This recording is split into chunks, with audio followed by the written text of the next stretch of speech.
விஷுவல்ஸை வந்து இப்போ தான் பார்க்குறேன்.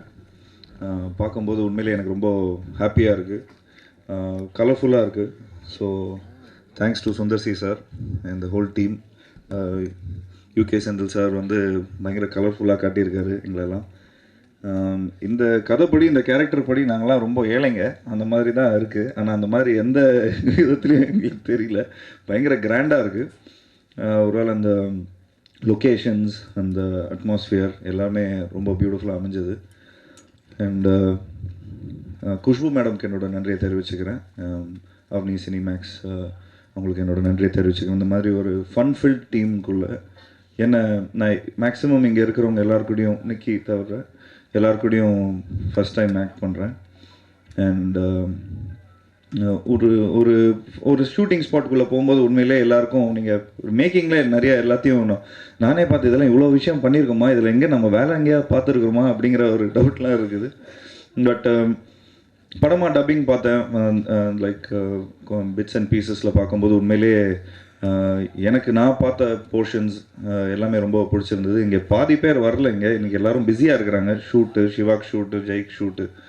ஸோ ஜெய் அண்ட் சிவாவோட லைக் ஒரு ஒரு ஒரு நல்ல ஒரு பியூட்டிஃபுல் ஜேர்னி. அது சொன்ன மாதிரி காசி, ஹைதராபாத், பூனே, இந்த மாதிரி காரைக்குடி, அங்கேருந்து ஸ்டார்ட் பண்ணி நாங்கள் ஃபுல்லாக ஒரு நல்ல டீமாக இருந்தோம். அந்த ஒரு ஒரு ஃபிலிமுக்கு வந்து என்றைக்குமே ஒரு நல்ல அட்மாஸ்ஃபியர் இருக்கணும். அந்த அட்மாஸ்ஃபியர் அமைச்சு கொடுத்த சுந்தர் சி சாருக்கு நான் நன்றியை தெரிவிச்சுக்கிறேன். ஏன்னா ஒரு ஆக்டருக்கு வந்து நான் எப்பயுமே கேட்பேன், சார் எப்படி பண்ணலாம், இப்படி பண்ணலாமா, அந்த மாதிரி பண்ணலாமா, கொஞ்சம் ஆர்வக்கோளராக நிறைய விஷயங்கள்லாம் கேட்கும்போது அவர் ஒரே விஷயம் சொல்லுவார், நீங்களாக இருங்க, அது வந்து படத்தில் ரொம்ப பியூட்டிஃபுல்லாக ஒர்க் ஆகும். என்னோட உழைத்த எலித்தாலேருந்து எல்லா படங்கள்லேருந்து அவர் என்ன சொல்லியிருக்காருன்னா, சீரியஸாக இருக்கிற கேரக்டர்ஸ் தான் மேக்ஸிமம் காமெடியாக பியூட்டிஃபுல்லாக ஒர்க் அவுட் ஆகும். ஸோ அந்த பேசிஸில் தான் இந்த ஃபிலிமை நான் பண்ணேன். அண்ட் பெஸ்ட் திங் என்னென்னா, காலையில் வரும்போதே எங்களுக்கு வந்து வில் பி அவ்வளோ கிளியராக இருக்கும். ஓகே ஃபைன், இன்றைக்கி வந்து இந்த சீன் வந்து 12 மணிக்கு முடிஞ்சிடும், இதுக்கப்புறம் வேறு சீனுக்கு நம்ம போவோம்.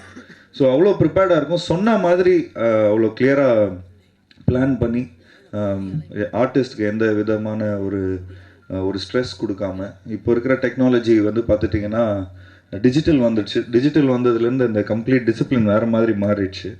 ஸோ ஃபுல் 360 டிகிரிஸில் நாங்கள் கொஞ்ச நாளாக நடிச்சிட்டு இருந்தோம்.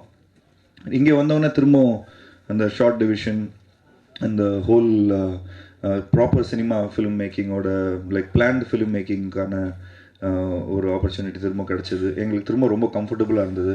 அண்ட் எந்த ஷார்ட் நாங்கள் இன்றைக்கி கொடுக்க போகிறோம் அப்படிங்கிறது வந்து ஃபிலிமில் வரப்போகுதுங்கிறது வந்து ரொம்ப கிளியராக தெரிஞ்சது. ஸோ அதனால் ஆக்டர்ஸ் எல்லாருமே ரொம்ப கான்சன்ட்ரேட் பண்ணி இன்னும் ஈஸியாக எங்களுக்கு ஒர்க் அவுட் ஆச்சு.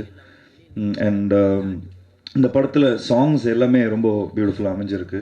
ஹிப்ஹாப் தமிழா அவர் கூட இந்த ஆதி அவர் கூட இந்த படம் ஃபஸ்ட்டு படம் எனக்கு. அண்ட் நல்லா எலிவேட்டடாக இருக்குது. எங்களுக்கும் நிறைய ஆப்பர்ச்சுனிட்டிஸ் இருக்குது டான்ஸ் பண்ணதுக்கு. நல்லா பண்ணியிருக்கேண்ணா ப்ரோ. ஸோ ஏன்னா அவர் நல்ல பீட்ஸ்லாம் பயங்கரமாக ஏற்றி கொடுத்துட்டாரு. அங்கே போனால் கேத்ரின் பார்த்துருப்பீங்க, நல்லா பயங்கரமாக டான்ஸ் ஆடுறாங்க. அவங்க ஒர்க் அவுட்லாம் பண்ணி பயங்கர ஃபிட்டாக இருக்கிறாங்க. நானும் நிக்கி ஜெய் தான் கொஞ்சம் நாங்கள் கரெக்டாக மேட்ச் பண்ணிப்போம்.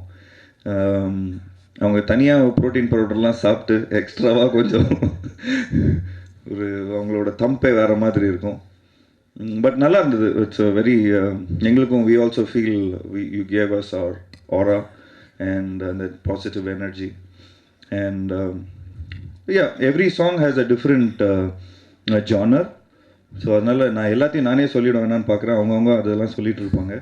ஸோ மொத்தத்தில் இது வந்து ஒரு நல்ல ஹாப்பியான ஒரு டீம். இதில் Jai and Siva and VTV Ganesh sir எல்லாருமே ஒரு டீமாக நாங்கள் எல்லாருமே இருந்தோம். அண்ட் எனக்கும் ரோபோ சங்கர் சாருக்கு வந்து இது செகண்ட் ஃபிலிம்.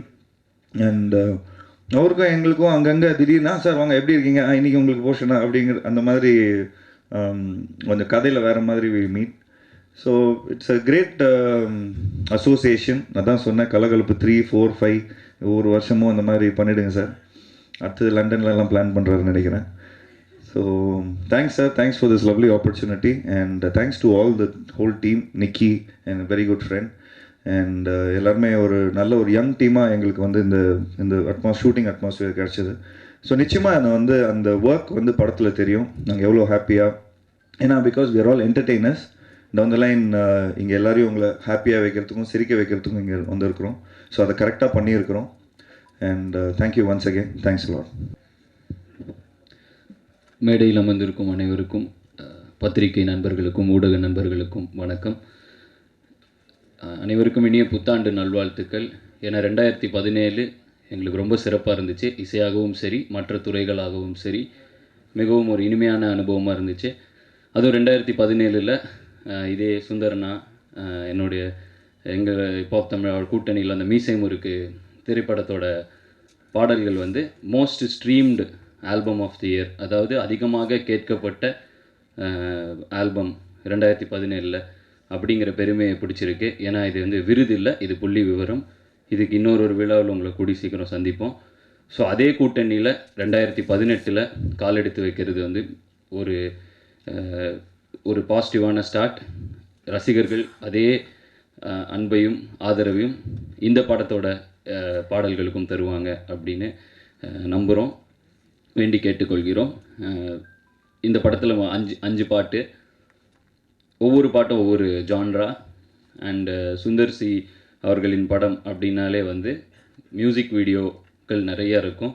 என்னுடைய முதல் படத்தில் இருந்து ஆம்பளையில் சரி, அரண்மனை 2ல் சரி. ஸோ இந்த படத்துலையும் 5 பாட்டையுமே 5 மியூசிக் வீடியோவாக தான் நான் பார்த்தேன். ஸோ எல்லாமே கிராண்டாக வந்திருக்கு. என்னுடைய ஃபேவரேட் வந்து கிருஷ்ணா முகுந்தான்னு ஒரு பாட்டு இருக்குது, தாறுமாறு, இந்த ஹோலி கலர்ஸ் சாங். அதுவும் கிருஷ்ணா முகுந்தாவில் பார்த்திங்கன்னா ஒரு வீட்டுக்கு பொண்ணு பார்க்க வர ஒரு சிச்சுவேஷன். ஆனால் அங்கே வந்து ஒரு கர்நாடிக் மியூசிக் பேக்ரவுண்டில் ஃபோக்கும் ஆர்என்பி ரிதம் அண்ட் ப்ளூஸ் ரெண்டும் மிக்ஸ் பண்ணி ஒரு டின்ட்டாக கொடுக்கணும். ஸோ அது ஒரு சேலஞ்சிங்கான ஒரு விஷயமா இருந்துச்சு. ஸோ அந்த பாட்டு எனக்கு ரொம்ப பிடிக்கும். நாங்கள் இது வரைக்கும் அது ட்ரை பண்ணதில்லை. ஸோ ஒரு கிளாசிக்கல், ஒரு பயங்கர கர்நாட்டிக்கான ஒரு விஷயத்தை எடுத்து கொஞ்சம் இந்த மாதிரி ஃபியூஸ் பண்ணுறது அப்படிங்கிறது ஒரு நல்ல ஒரு அனுபவமாக இருந்துச்சு. அப்புறம் முதல் கானா பாட்டு இந்த படத்தில் தான், குச்சி ஒரு குல்ஃபி, ஏற்கனவே நல்லா ட்ரெண்ட் ஆகிட்டு இருக்கு.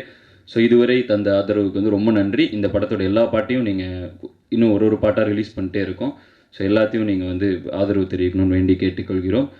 உடல்நிலை சரியில்லாத காரணத்தினால நான் அப்படியே கிளம்புறேன். ஸோ ரொம்ப நன்றி. உங்களோட இந்த போன வருஷத்துக்கு நீங்கள் தந்த ஆதரவுக்கு 2018 அதே ஆதரவை உங்களிடமிருந்து எதிர்பார்க்கிறேன். அனைவருக்கும் நன்றி, வணக்கம். புத்தாண்டு பொங்கல் நல்வாழ்த்துக்கள். எனக்கு பெரிய நன்றி வந்து இயக்குனர் சுந்தர் சி அண்ணனுக்கு சொல்லிடுறேன். ஏன்னா நகைச்சுவை ஃபுல்லாக ஒரு படம் ஃபுல்லாக கலகலன்னு ஒரு படம் இருக்கும்னா அது கண்டிப்பாக ஃபுல்லாக 100% கேரண்டி வந்து சுந்தர் சி அண்ணன். எனக்கு அவருடைய படம் நடிக்கணும்னு ரொம்ப நாள் ஆசை, பட் அதற்கான வாய்ப்பு இல்லை. பட் நாங்கள் எல்லாருமே ஒரு வாட்ஸ்அப் குரூப்பில் இருப்போம், அதில் அப்பப்போ மீட் பண்ணுவோம், பேசுவோம். அண்ணே கண்டிப்பாக உங்கள் படத்தில் வரணும்னே அப்படின்பேன். கண்டிப்பாக கூப்பிட்றேன்னு சொல்லுவார். பட் அதற்கான வாய்ப்பு கிடைக்கல. பட் அதுக்கு எல்லாம் சேர்த்து இந்த படத்தில் எனக்கு கிடைச்ச பெரிய வாய்ப்பு. இந்த படத்துலையுமே ஒரு பெரிய போர்ஷன் நான் பண்ண வேண்டியது இருந்துச்சு. கிட்டத்தட்ட 30 நாள் அந்த போர்ஷன். அதில் எனக்கு டேட் இல்லைன்னே என்னால் பண்ண முடியல. அப்படின்னோடனே எப்படியாவது ஒரு போர்ஷன் தான் இந்த படத்தில் பண்ணோம்னா எனக்காக வேறு ஒரு கேரக்டரை மாற்றி ஃபுல்லாக காரைக்குடி போர்ஷன் ஃபுல்லாக பண்ணியிருப்பேன் நான். அவ்வளோ ஜாலி. கண்டிப்பாக இது வந்து ஷூட்டிங் மாதிரியே இருக்காது. ஒரு ஃபேமிலியாக ஒரு டூர் போனால் எப்படி இருக்கும் அந்த மாதிரி தான். எனக்கு தெரிஞ்சு நான் இதுவரையும் இவ்வளோ ரோப்பில் நான் தொங்கினதே கிடையாது. முதல் தடவை காலையில் கட்டி தொங்க விடுவாங்க, மதியம் கட்டி தொங்க விடுவாங்க, சாயங்காலம் கட்டி தொங்க விடுவாங்க. நான் ஒரு பக்கம் தொங்குவேன், மனோபால ஒரு பக்கம் தொங்குவேன். எல்லாம் ஏர்லேயே தான் மீட் பண்ணிப்போம். ஓ அங்கே தொங்குறீங்களா, நான் இங்கே இந்த வரேன், அங்கே வரேன் அப்படி. அதே மாதிரி பார்த்திங்கன்னா 4 கேமரா காரைக்குடியில். ஃபஸ்ட் ஃப்ளோரில் சேசிங்கில் ஒருத்தன் ஓடிக்கிட்டு இருப்பேன், செகண்ட் ஃப்ளோரில் டான்ஸ் போய்கிட்டு இருக்கும், கிரவுண்ட் ஃப்ளோரில் வந்து ஃபைட் போகும், வெளியே சேசிங். ஜீவா நீங்கள் டான்ஸ் ஆடிட்டிங்களா, அவருக்கு அங்கே ரோப்பை கட்டுங்க, ரோப்போ இங்கே வாங்க, நீங்கள் இந்த சேசிங், அவருக்கு அங்கே சீன் ஆட்டி. அப்பா காலையிலேருந்து நைட் வரைக்கும் பரபரன்னு இருக்கும். நைட்டு ஃபுல்லாக கலகலன்னு இருக்கும். அந்த மாதிரி ஒரு ஷூட்டிங் ஸ்பாட்டு என் லைஃப்பில் மறக்கவே முடியாது. இவ்வளவு ஜாலியாக ஒரு ஷூட்டிங் ஸ்பாட்டில் நான் இருந்ததே இல்லை. அதுக்கு வந்து பெரிய நன்றி சுந்தர் சி அண்ணனுக்கும் அந்த டீமுக்கும் சொல்லிக்கிறேன். கண்டிப்பாக தியேட்டரில் நீங்கள் வந்து பார்த்தீங்கன்னா அவ்வளோ என்ஜாய் பண்ணுவீங்க. Thank you. I love you all. Thank you.